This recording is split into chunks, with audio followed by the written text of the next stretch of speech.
Hi hello నమస్తే welcome to BVR TV news. ప్రస్తుతం మనం వరంగల్లో ఉన్నాము. మనతో పాటు ఉన్నారు కాంగ్రెస్ సీనియర్ నాయకులు, అలాగే వరంగల్ ఈస్ట్ బ్లాక్ కాంగ్రెస్ అధ్యక్షులు బెడద వీరన్న గారు మనతో పాటు ఉన్నారు. సో వీరి నుంచి కొంత లేటెస్ట్ ఇన్ఫర్మేషన్ అడిగి తెలుసుకుందాము. హాయ్ సార్, బాగున్నారా? బాగున్నామని. బీవీఆర్ న్యూస్కు ఛానల్కు స్వాగతం. అదేవిధంగా బీవీఆర్ న్యూస్కు ఎక్కువ వ్యూస్ రావాలని, మంచి భవిష్యత్తు ఉండాలని కోరుకుంటూ.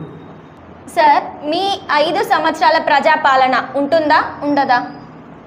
5 సంవత్సరాల ప్రజాపాలన అనేది అది అంటే రెగ్యులర్ షెడ్యూల్. ఇప్పుడు కాంగ్రెస్ పార్టీ గవర్నమెంట్ ఏర్పాటు జరిగిన తర్వాత ప్రజలకు అనునిత్యం ఏదైతే వారి సమస్యలు ఉంటాయో, వాళ్ళకి సంబంధించిన పథకాలు ఉంటాయో ఇవన్నీ కూడా ఎప్పటికప్పుడు ప్రజల మధ్యలో పోయేందుకు స్థానికంగా ఉండే ప్రజాప్రతినిధుల నుండి మొత్తం అందరికీ కూడా సామాన్య జనానికి అన్ని రకాలుగా సేవ చేయాలనే దాని మీద ప్రజాపాలన కార్యక్రమం ఉన్నది. ఖచ్చితంగా అది 5 సంవత్సరాలు కొనసాగుతుంది.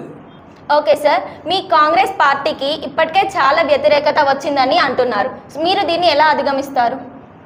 మామూలుగా వచ్చేసి ఏంటంటే, కాంగ్రెస్ పార్టీ అధికారంలోకి వచ్చి 14 నెలలు అవుతుందమ్మా. 14 నెలల కాలంలో ఏవేవైతున్నాయో అంటే ఒక 6 మేము హామీలు ఇవ్వడం జరిగింది. రాహుల్ గాంధీ కానీ, సోనియా గాంధీ కానీ ఏదైతే హామీలు ఇచ్చిందో ప్రతి ఒక్క హామీని కూడా నెరవేర్చుకుంటా వెళ్ళే క్రమంలో ఇప్పుడు బీజేపీ టీఆర్ఎస్ వాళ్ళు పని కట్టుకొని ప్రచారం చేయడం జరుగుతూ ఉంది. కానీ రైతు రుణమాఫీ అయింది, రైతు భరోసా అయింది, ఇందిరమ్మ ఇండ్లు ఇస్తాను, ఇప్పుడు అట్లనే వచ్చేసి మహిళలకు ఫ్రీ బస్సులు ఇస్తూ ఉన్నారు.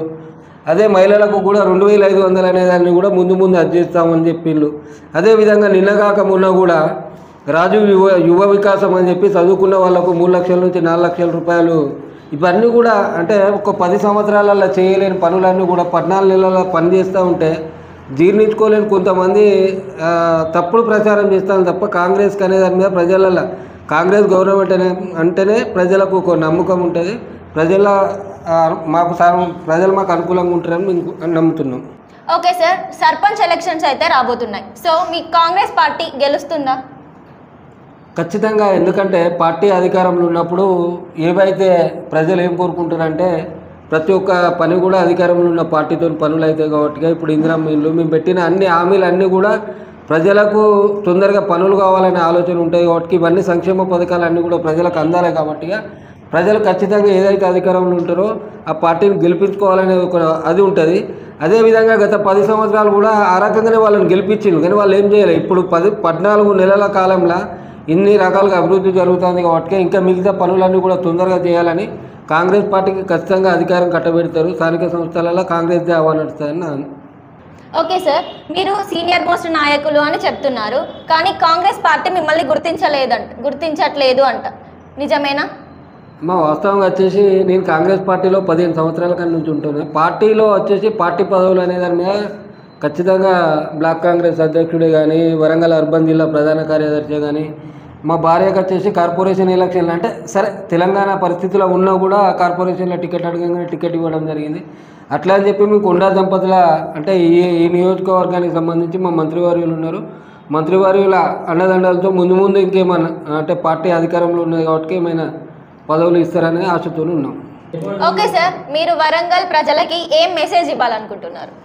అంటే ఇప్పుడు జరిగే స్థానిక సంస్థ ఎలక్షన్లే కానీ, కార్పొరేషన్ ఎలక్షన్లే కానీ ప్రత్యేకంగా అంటే మీరు ఇంటర్వ్యూ తీసుకునే క్రమంలో ప్రత్యేకంగా దాని మీద జరిగిన చర్చలో వరంగల్ జిల్లాలో భాగంగా ఏంటంటే వరంగల్ జిల్లాకు అంటే వరంగల్ జిల్లా అనే దాని మీద ఇన్ని సంవత్సరాల కాలంలో ఏ పార్టీ అధికారంలో ఉన్నా కూడా వరంగల్ జిల్లాను నెట్టివేయబడ్డ జిల్లా లెక్కనే చూసేది. కానీ ఇప్పుడు మన కాంగ్రెస్ పార్టీ అధికారంలోకి వచ్చినాక మా మంత్రివర్యులు కొండా సురేఖ మేడం గారు ప్రత్యేకంగా వరంగల్ మీద శ్రద్ధ తీసుకొని ఇక్కడ స్థానికంగా ఉండే మా మంత్రివర్యులైన కొండా సురేఖ మేడం గారు కానీ స్థానిక నాయకులు అందరూ కలిసి కూడా సమిష్టిగా ఈరోజు వరంగల్ ఎయిర్పోర్ట్ కానీ, టెక్స్టైల్ పార్క్ కానీ, ఔటర్ రింగ్ రోడ్ కానీ, జిల్లా కలెక్టరేట్ కానీ ఇలాంటి అభివృద్ధి పనులు జరగడమే కాకుండా అంటే గత 10 సంవత్సరాల కింద మ్యారేజ్ చేసుకున్న వాళ్ళకి ఇప్పటివరకు రేషన్ కార్డు ఉండకపోయేది. అట్లాంటి రేషన్ కార్డులు కానీ, ఇందిరమ్మ ఇళ్ళు కానీ, పోతే గ్యాస్ సిలిండర్లు కానీ, పోతే మహిళలకు ఉచిత బస్ ప్రయాణం కానీ ఇట్లాంటివన్నీ ఉన్నాయి కాబట్టిగా మన ఇప్పుడు వచ్చేసి వరంగల్ ప్రజలకు మనకు ఇంత పెద్ద మొత్తంలో అభివృద్ధి జరుగుతుంది కాబట్టి వరంగల్ జిల్లా ప్రజలందరూ కూడా మా కాంగ్రెస్ పార్టీకి అనుకూలంగా ఉంటారని నమ్ముతున్నాను. ఓకే సార్, మరి మీరేమో ఇలా అంటున్నారు, కానీ మీ ఎమ్మెల్యే గారు ప్రజలకు అలాగే మీ పార్టీ కార్యకర్తలకు కూడా అందుబాటులో లేరు అని బీజేపీ పార్టీ అంటుంది. దీనికి మీరేమంటారు?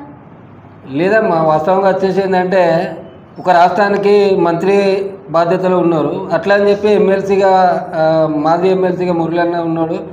వాళ్ళు సంబంధించి ఎవరైతే కార్యకర్తలు ఉంటారో కార్యకర్తలను కలుపుకోవడం అనేది జరుగుతూ ఉంది. ఒక మంత్రి హోదాలో ఉన్న అంటే ప్రతిరోజు కలవలేని పరిస్థితి ఉంటే ఏదైనా వారంలో ఒకసారి వచ్చినప్పుడు నెలకు ఒకసారి వచ్చినప్పుడు ప్రతి ఒక్కరిని కూడా కలుసుకోవడం జరుగుతుంది. కొన్ని సందర్భాలలో వాళ్ళకు అవకాశం లేకుండా వచ్చినప్పుడు పలానా పలానా సమస్య అని సీనియర్ కార్యకర్తలను కూడా పిలిపించుకొని మాట్లాడుకునే సందర్భం ఉంటుంది. ఓకే సార్, మీ పార్టీలోనే సీనియర్ నాయకులు నిరుత్సాహంతో ఉన్నారని బహిర్గతం అవుతుంది, ఇది నిజమేనా? వాస్తవంగా వచ్చేసి ఏంటంటే పార్టీ అంటే ఎన్నికలు జరిగే క్రమంలో గతంలో కొంతమంది ఎవరైతే ఉంటారో కొన్ని కారణాల వల్ల ఇప్పుడు టీఆర్ఎస్ ప్రభుత్వం వచ్చిన తర్వాత మంచి పార్టీ మీద అభిమానం ఉండి పార్టీకి చేసే వాళ్ళను కూడా వాళ్ళని వ్యక్తిగతంగా ఇబ్బంది పెట్టి వేరే పార్టీలలో తీసుకున్న మాట వాస్తవమే. అట్లాంటి వాళ్ళు తిరిగి మళ్ళీ కాంగ్రెస్ పార్టీలకు వచ్చిన సందర్భాలు కొన్ని ఉన్నాయి. అట్లా అని చెప్పి ఇప్పుడు వచ్చేసి ఏంటంటే ఇప్పుడు కొండమురళి గారు కానీ కొండ సురేఖ మేడం కానీ వాళ్ళకు ఒక 30-40 సంవత్సరాల రాజకీయ చరిత్ర ఉన్న మనుషులు వాళ్ళు.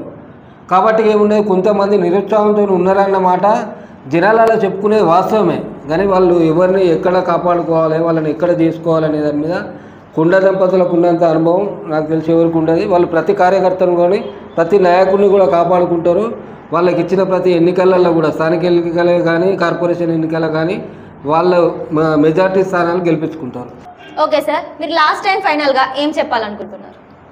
ఇప్పుడు వచ్చేసి ఏంటంటే స్థానిక సంస్థ ఎలక్షన్లను కార్పొరేషన్ ఎలక్షన్ జరిగే వాతావరణం ఉంటుంది. కాబట్టి ప్రజలు ఏమైతే ఇప్పుడు అధికారంలో ఏదైతే పార్టీ ఉంటుందో అధికారంలో ఉన్న పార్టీ ఏమైతే హామీలు ఇస్తుందో హామీలన్నీ ఖచ్చితంగా పనులు కావాలనుకునే క్రమంలో ఖచ్చితంగా కాంగ్రెస్ పార్టీ అభ్యర్థులను ఎవరినైతే నిలబెడతారో అభ్యర్థులను గెలిపించుకున్న క్రమంలో వాళ్ళు ఏదైతే ఇందిరమ్మ ఇల్లు కానీ లేకపోతే ఇంకేమన్నా ఇప్పుడు రాజు యువ వికాసం అని పెట్టిండ్రు, ఇవన్నీ సంక్షేమ పథకాలు దాదాపు ఒక 10-15 పెట్టిండ్రు.